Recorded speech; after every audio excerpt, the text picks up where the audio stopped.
Thank you. Thank you. Can you hear me okay? Okay, good. I think I can hear me. In my spare time in 2007, I founded The Contributor, a street newspaper here in Nashville. And The Contributor, like many of you know, is a publication that focuses on issues surrounding homelessness and poverty and is distributed only on the streets by homeless and formerly homeless people who keep the entire profit from the paper that they sell. Within a short time, we had become the highest circulating street newspaper in the Western Hemisphere, bringing almost $2.5 million directly into the pockets of some of Nashville's most impoverished citizens. And as amazing as this is, and as proud and humbled as I am to be a part of this project, I'm here to make a confession to you today that I'm the most selfish person that I know. Everything I've done, every step I've made, has been in what I think is my best self-interest, in my search for healing, for motivation, and for a place. I moved to Nashville hoping to make a living as a graphic designer. I didn't think this was going to be a problem. I thought I was going to apply for a job, of course get the first one I applied for, make $30,000 a year and have it made. And this is not at all what I experienced. I applied to dozens of places, got interviews at half of those, and thought I had done quite well at interviewing. But no one would hire me. I really wanted to work for a newspaper or a magazine, but that wasn't in the cards at that time. The Scene, for example, didn't want me so bad that I couldn't give my work away to them. I couldn't volunteer my time there, so I was pretty crushed. So I took the first job that was offered to me, and that was Kinko's at the time in downtown Nashville at 3rd and Broadway. That's not what I had in mind when I moved here. And I was a big baby about it. I was not grateful, and I was such a wimp about it. In fact, I cried on my way to work the first day. I lived in Antioch at the time. There's a good long distance of crying time there. And even picked up a stranger that day. That's how desperate I was to not go into work. The only hitchhiker I've ever picked up. And maybe I can get out of this, right? So, so over my time at Kinko's, I continued to look and apply for jobs and try to figure out where is it I'm supposed to be, because some wires have gotten crossed. This isn't it. I didn't see it as an opportunity. Where I would park my car right behind that building, it's not very far, and walk around to the door, maybe twice the length of this stage. The same homeless man sat there on a bench nearly every day. And at that time, I'd never thought about homeless people one way or the other. I didn't pop out loving homeless people. And I didn't wish them any ill will, but I just didn't think about them much at all. And on my way into work one day, you know, that long trip where you're thinking about life and death and looking for hitchhikers, and I thought, it hit me. I thought about that man, and I thought, if he was a, quote, normal person, we would have introduced ourselves to each other a long time ago. Like, if I saw you every day, same time, same place, eventually we're going to have something to talk about, some reason to dialogue. But because I perceived such a difference between myself and him and me, we'd never talk to each other. He wasn't a panhandler, and I wasn't a do-gooder, and so we had no excuse to talk. But out of desperation that day, I had the most horrifying thought in the car. I remember gripping the steering wheel, and I'm short, so it's about right here. And I thought, I'm going to do something really radical. I'm going to say hi. So I get there, and I park. And now it feels like 4 times the length of the stage. And the sun's beating down. I'm totally exposed. I am out there walking towards, you know, the long plank towards this man. There he is. Of course, he's always there.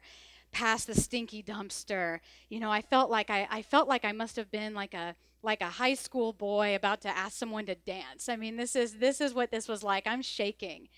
And there he is sitting on the bench, and he's kind of just slumped a little, not tragically slumped, but just kind of slumped. And I walk up to him, and I stick my hand in his face, and I said, "Hi, I'm Tasha." And he looks up, startled at me. I scared him as much as he scared me. And he shook my hand and he said, "Hi, I'm Don." And it was the hottest, puffiest, stickiest hand that I had ever had the pleasure of shaking. So that was it for me for that day. That's enough adventure. But throughout the rest of my time at Kinko's, it was sort of a game I would play with myself. I thought I was desperate, but I knew that this man must know some sort of desperation that I had not experienced. And so my game was I would think of something to ask him every day. I thought, I want to know what it is that he knows that I don't know. Just an example, one day I asked him, "What do you pray for?" Because I know I'm blessed, and I've struggled with faith for the majority of my life. That's something I haven't figured out at all. And I thought, someone in his situation, what in the world does he pray for? And he kind of just matter-of-factly said, "Well, I pray for somewhere to sleep every night where the cops won't be forced to run me off." That sounded pretty good. So after that, I quickly became inspired by Don and the private life he was forced to live in the public eye. Everything was just out there. There's no pretending. One day I was walking from Kinko's to the nearest coffee shop, and I passed him. Don's just going about his business. He is looking at his reflection in his watch and shaving with a disposable razor. This is gorgeous. This is beautiful. I mean, it was so raw and so intimate that I was just in love with the scene. And on another day, walking again, same route to get that same $9 cup of coffee, Don's sitting there trying to save some money. He, like some other homeless people, has collected cigarette butts from other people who still have a small amount of tobacco left in them. He'd collect that tobacco, roll his own cigarettes. Makes sense. But what got me was what he was using as his rolling papers. And he was sitting there with a little green New Testament Bible and ripping the pages out and rolling his cigarettes. Right? He discovered a new way of taking in the Word. I haven't tried that yet, and I need to. Maybe it'll help. So in the years after I left that job, I just continued to get to know people that lived on the streets, just felt very welcomed, and just seeking, what is it, where is it that I'm supposed to be? And I would photograph and interview individuals living on the street.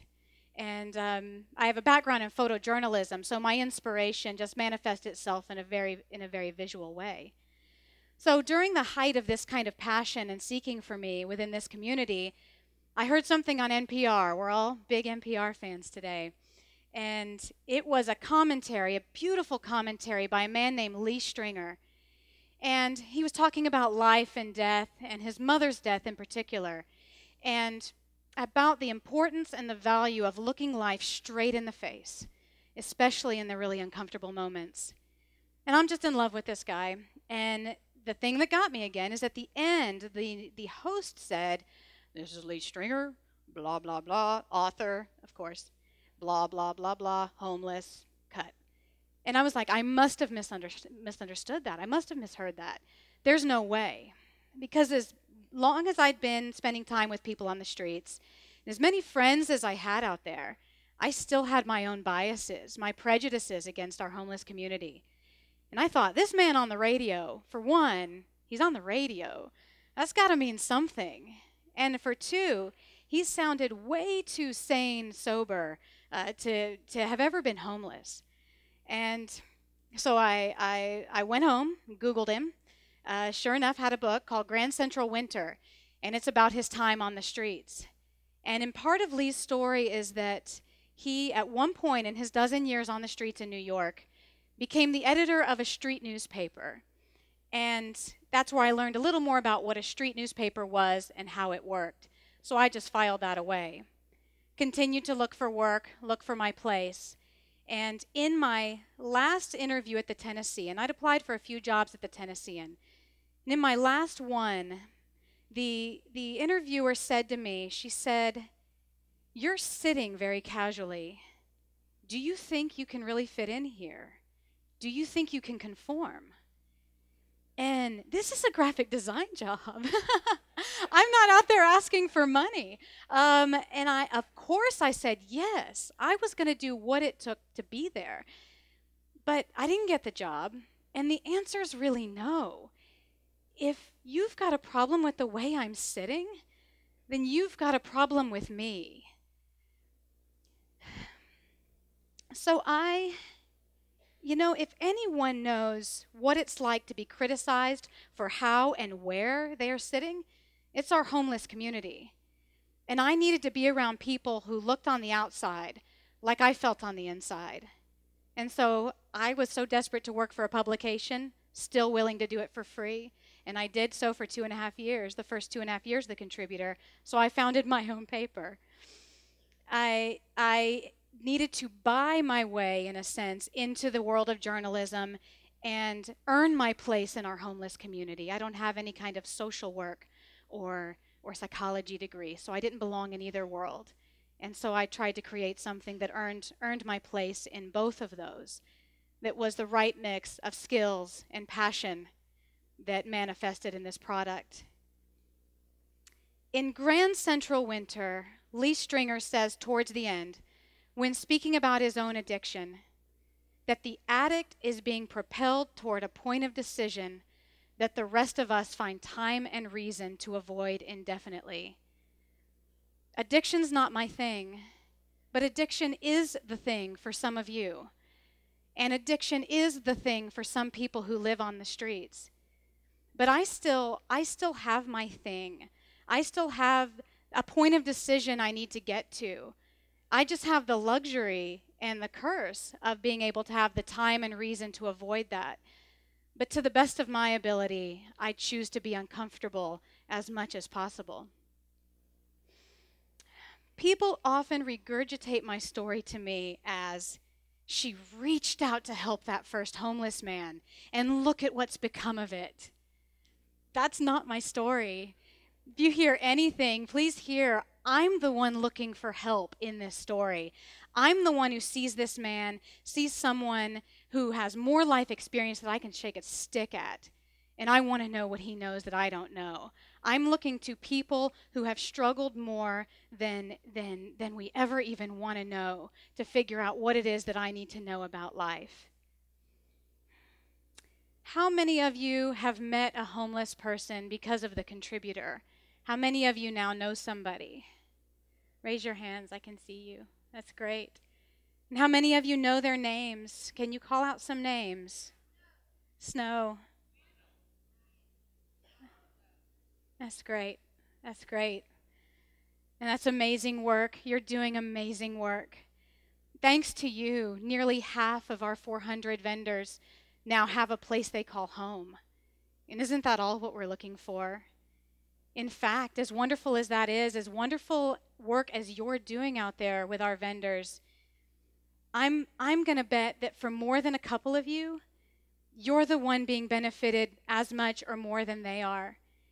That you're the one in these scenarios and these interactions reaching out for help. Don't stifle that desperation. When we live just to seek comfort, we're robbing ourselves of our destiny. And I think if you can harness your discomfort, your struggle is going to lead you some pretty interesting places. And in fact, I wouldn't be surprised if your selfish compassion might even at some point meet someone at the point of their deepest need. It's like St. Francis sort of said. For it's in giving that we get, and it's in forgiving that we are forgiven, and it's in dying that we are born. Thank you.